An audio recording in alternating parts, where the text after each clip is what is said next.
సంతోషంగా మొదలైన విహారయాత్ర అత్యంత విషాదంగా మారింది.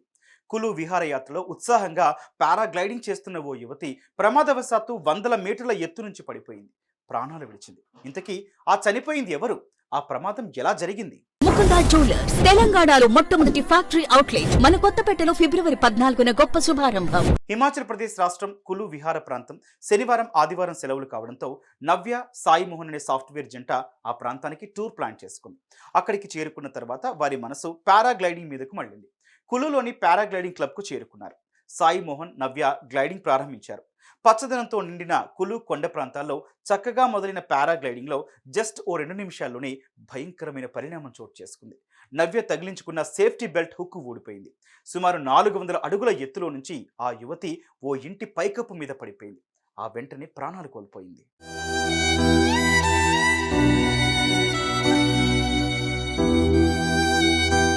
అటు కంట్రోల్ తప్పిన పారాషూట్ నేరుగా వెళ్లి ఓ చెట్టు మీద పడిపోయి ఇరుక్కుపోయింది.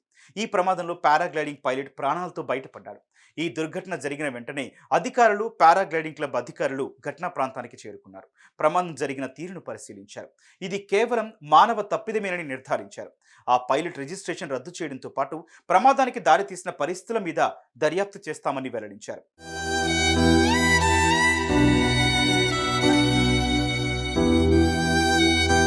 సంగారెడ్డి జిల్లా జహీరాబాద్ పట్టణం శిల్పా బృందావనం కాలనీకి చెందిన సాయి మోహన్ నవ్య దంపతులు చండీగఢ్లో సాఫ్ట్వేర్ ఉద్యోగులుగా పనిచేస్తున్నారు.